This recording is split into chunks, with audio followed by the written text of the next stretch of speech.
Heyo, what is up, everybody? This is Wost, and we're here with our Week 1 matchup, actual battle, in the FWL D-League Season 1 versus the Chicago Charizard-X's and the Weather Gamer. Really cool dude. Please check out his YouTube channel. It's down in the description below. Not sure if I said that last video, but it was down there as well. So let's just get right into it. If you didn't see the Team Builder episode, let's just go over my team real quick. We have defensive Mesprit and Suicune. Both with Stab, Ice Beam. Mesprit has U-Turn, Stealth Rocks, Suicune, Sub, and Toxic. Banded Zygarde with Stone Edge and Crunch. Flying MZ, Tornai. We have Mega Lopunny with 4 attacks. And we have Choice Scarf Tapu Koko, mixed offensive. So yeah, I surprisingly haven't gotten shit for that yet, I don't think. But we'll go over his team. I predicted 5 of the 6 months. I didn't think Togekiss would come. I thought that was going to be either Araquanid or Alolan Ninetales to get up hazards, which is my Torn is kind of dedicated to try to take those things out before they can get them up. So he was kind of my dedicated lead. Without them there, I'm still going to lead off with him because for the most part, nobody can one-shot me. Plus, I can still get off massive damage. And if anyone tries to get up hazards turn 1, I can just defog them away right away. So he's going to lead off with Victini. Wow, that jumped out fast. There is no reason for me to stay in here because he could possibly be Scarfed, and Scarfed will take me out. And Suicune is such a easy answer for it right now. 20%, that shows that he is non-attack boosting item. So he's not Choice Band-Aid, he's not Life Orb. He could be Scarfed, he could be something else. I'm not sure at that point yet. But I know he will switch out because he's doing absolutely nothing to me, and a Scald at this point with, especially at -2, would probably do around 80 to 90 if not take it out. So there's no way staying in here. He's most likely going to go out into Trevenant just because it does have Stab for me. So I'm going to set up a substitute to get up Toxic off on this thing. This is kind of my way. He is in my way of Koko just sweeping at the end. Him and Garchomp. So I just want to chip this thing down when I get Toxic. That way he can't just sit here because I'm not sure what item it is. If he is like the Citrus Berry set with Harvest. Actually, as you can see, he's not Harvest. But before he came in, I wasn't sure. I thought he was going to be the Harvest set. He's Frisk, which makes sense. So at this point, he breaks my sub, which is kind of obvious. I'm going to switch out into Torn, knowing that nothing he wants to hit me with is really going to hit me hard. And as you can see, he does 30% on her resisted Horn Leech. That thing is adamant max attack. So at that point, I was like, okay, he's bulky offensive. That's kind of weird. He is actually, what I found out late game is that he is, after the game, he is Assault Vest, so that kind of makes sense as to why you're going to run max attack at him, which I didn't think of during game, but it's pretty much a smart prep. So I'm just going to fire off a Flying MZ, Supersonic Sky Strike, because nothing wants to switch into that. It brings in Victini, which is fantastic, and it does 95%, which is amazing because now he either... I have 3 ways to easily take him out, which is Suicune just walling him and then hit him with anything.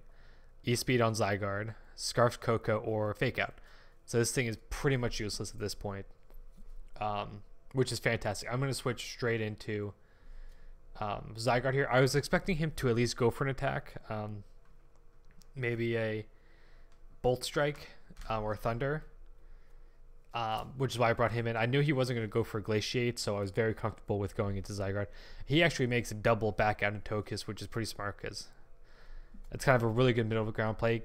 Because even if I do attack it, it's not going to do much. And if I did switch out into Zygarde, predicting that, I have to switch out immediately right away.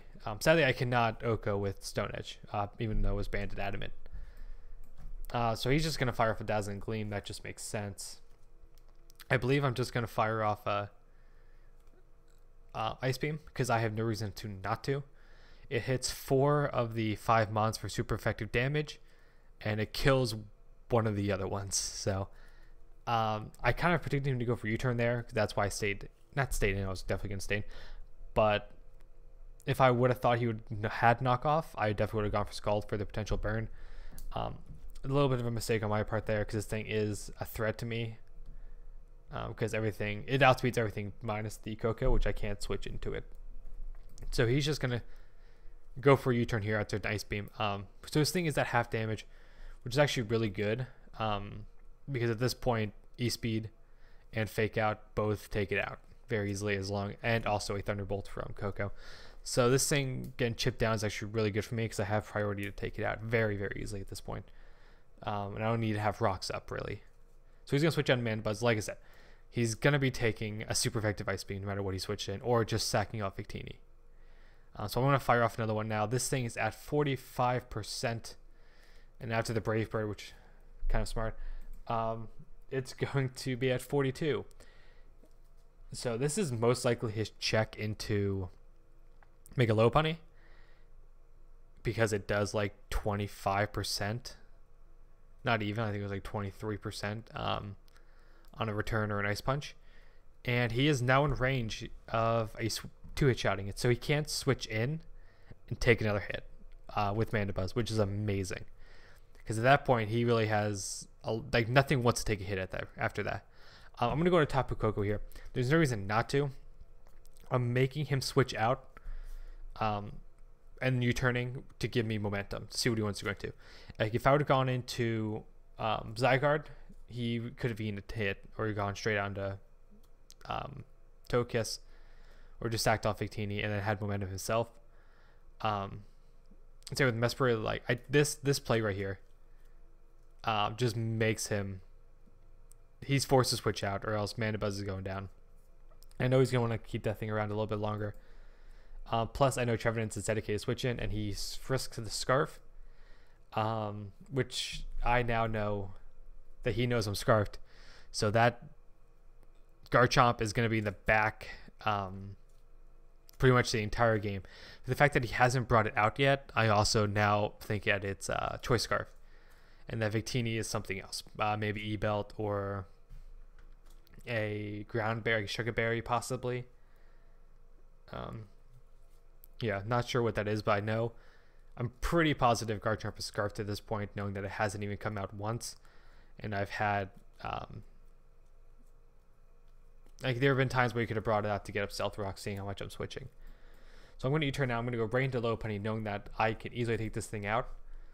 A Fake Out into any attack really will just fuck it up. So at this point, I'm going to go for the Fake Out. And he's going into Togekiss, and he has Red Card, which is actually really good for me, because at that point, I was going to switch out. There's no way I was going to stay in there. So he goes down to 20, and I can just start firing off Hurricanes and hoping that something happens. Hopefully I don't miss. He goes for the Witch, so it's kind of a support set, I think, with a little bit of defense in it. Excuse me. So I have no reason to not go for it. Yes, this thing could take out things like Trevenant, Mega Beedrill, but he outspeeds Manabite. This thing can still put in a lot of work, but at this point, I need Mesprit there for Garchomp and all my offensive mons. I don't want to switch in and take a hit because I need them all at full health. So I'm just going to, like I said, continue to fire off Hurricanes until he takes me out.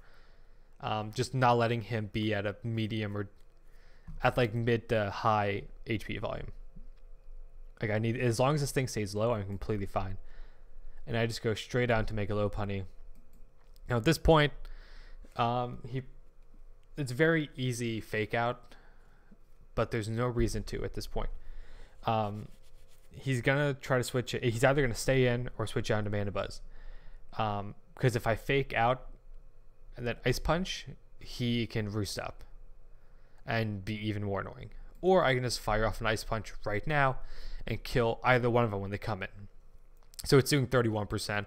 That's awesome. Like I said, if I would have faked out and then into that, it still would not have taken it out probably. It would have been close. So I'm just going to take this thing out with 2 Ice Punches. Knowing that he can't take it. Knowing that there's nothing on his team that wanted to take an Ice Punch. So he brings in Mega Beedrill. That's completely fine. I only have one real switch into this right now, and it's Zygarde.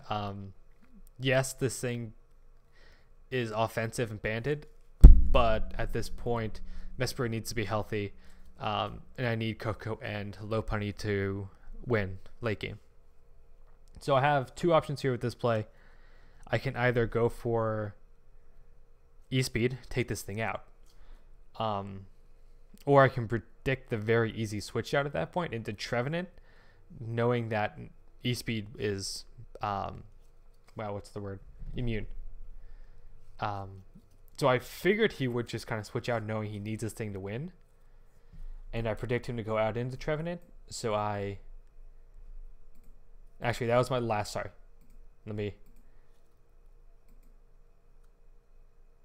Okay, yeah, it was that turn. Sorry, I got mixed up there a little bit. I go for a crunch here, predicting him to just switch out, knowing that ESP will easily take it out at every point with every set. But he makes a bold play, goes for the U-turn, takes me down to 17%, sacks off 18, which is smart, and brings in Beedrill again. I have no switch into it, so he goes for an U-turn, which is fine. I think he needed to. Maybe his best play there would be Poison Jab. I think I didn't have Field Stinger, and I would have been able to take it out. Poison Jab, then wait for my Coco switch in, knowing that it's Scarf, and go out into Scarf Chomp, knowing that I would have had to gone for Brave Bird. Yeah, I mean that might have been a better play for him. But it's hard to tell at that point. So he goes for U-turn. He is going to go out into Togekiss. I'm like, okay, let's just go into Mega Lopunny again and just fire off yet another Ice Punch.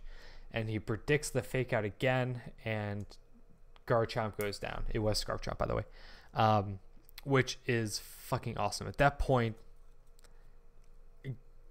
pretty much game, because nothing wants to take a Brave Bird from Coco, and it outspeeds everything. So that's an amazing turn for me right there. That pretty much steals the deal. He's going to Beedrill. I'm going to go out in the Mesprit, just sacking it off. I know if he goes for a knockoff U-turn, it won't take it out, but the next attack will. So he's going to U-turn out, go into Togekiss. We speed tie. I'm just going to fire off an Ice Beam, because there's no reason for me not to. Takes him out. And then he's going to go right back out into Beedrill and take me out. Speed tie there didn't really matter. Even if he got off a Wish, Coco still won, no matter what. Takes me out with Poison Jab. I go into Coco. I click Brave Bird twice, and that's game. So even if he, Coco one-shotted Mega Beedrill all times. Actually, that didn't even really matter, because if he did get up a Wish, I took him out. I one-shotted both of them then. So the Wish would have been non and void. It would have done absolutely nothing. So Coco putting absolute work late game, which is what I was really hoping he would do. As soon as Garchomp was gone, I knew I could win with it against this team. Hey, great game, man. A couple of... this is one of the games that I was kind of ahead of for most of it. And in order to try to come back, he had to attempt to make some bold plays. I just kind of had to stick to the game plan and pulled out a victory. One awesome thing I will say is my ridiculous offensive core of Mega Lopunny, Zygarde, and Tapu Koko went 5 kills, 1 death in the first game, which if that continues to happen where it's getting 4 or 5 kills and only 1 or 2 are dying every game, that's going to be amazing. I feel like that core is gonna be so hard to prep for, and you're really not gonna have many answers to it. I'm gonna be honest. But yeah, thank you for watching. We are currently 1-0 with a +2 differential. Excuse me. Let me see where we are in the standings. After week 1, we are the only team to win in our division so far. One other team hasn't battled yet. They have the next couple days, which is actually a really, really good lead off. Statistically 3rd. So yeah, that's awesome. We're playing well. It looks like only 1 weekend, but let's see if we can keep the momentum moving. Thanks for watching, everybody. Great game, Weather Gamer. Check him out again, and peace.